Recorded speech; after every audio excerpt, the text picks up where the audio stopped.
Costa Castrinidis, bonjour. Bonjour.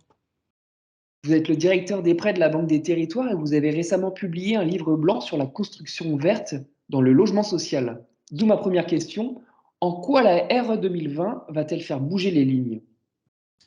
Alors écoutez, la réglementation environnementale 2020, à la fois, prolonge, un certain nombre d'exigences qui existaient déjà dans le cadre de la réglementation thermique 2012, qui était la réglementation précédente, notamment sur la performance énergétique, mais elle introduit des novations, importantes, notamment, en intégrant, de nouvelles exigences autour de l'empreinte carbone, des bâtiments, avec, une vision finalement du cycle de vie du bâtiment puisque, de la construction, jusqu'à la démolition et y compris la consommation durant, la vie du bâtiment vont désormais, faire l'objet d'exigences renforcées, afin de mettre, le secteur du bâtiment dans la ligne droite des exigences de la stratégie nationale bas carbone et donc de la neutralité carbone à horizon 2050.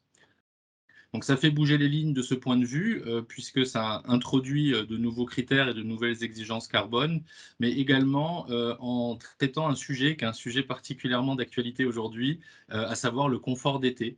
Nous sommes confrontés avec le réchauffement climatique à des nouveaux défis et il est important qu'on puisse garantir la qualité de vie des habitants du parc HLM comme de l'ensemble du parc de logements français. Et de ce point de vue-là, l'introduction d'indicateurs autour du confort d'été est vraiment une bonne chose qui va nécessairement avoir des conséquences sur les techniques de construction. En parallèle de ce livre blanc, vous avez lancé avec Action Logement une solution de financement dédiée à cette même construction verte. Pourriez-vous nous en dire plus?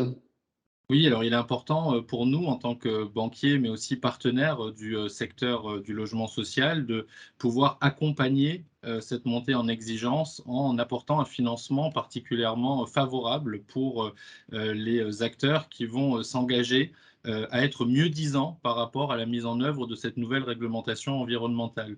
Donc c'est un outil financier, le prêt de haut de bilan, qui est un outil bien connu par le secteur HLM avec, vraiment des conditions très attractives, un taux zéro pendant 20 ans, un différé total d'amortissement pendant 20 ans, tout cela sur un financement à 40 ans. Et donc, avec la bonification apportée par notre partenaire Action Logement, tout ça va vraiment permettre d'encourager les bailleurs qui vont souhaiter se mettre au palier 2025 en matière de carbone de la réglementation environnementale.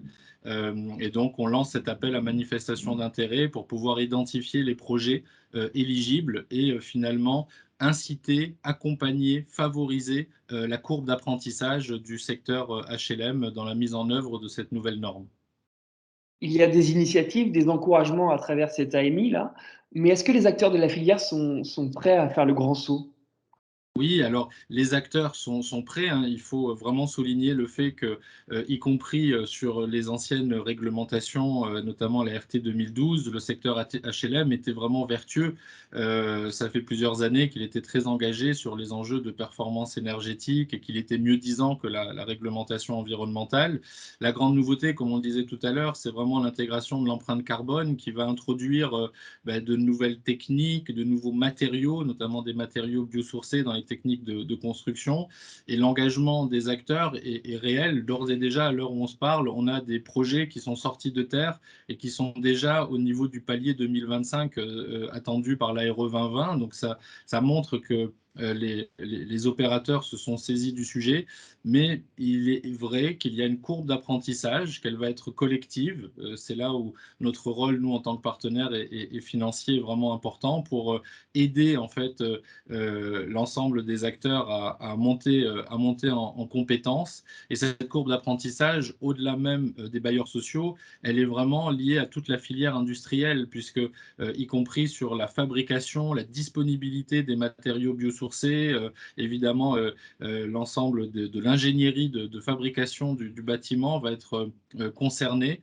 Et donc les acteurs sont prêts, mais il faut prévoir une courbe d'apprentissage au cours des prochaines années.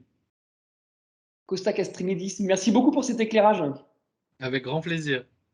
et à très bientôt sur BITV. À bientôt. Au revoir.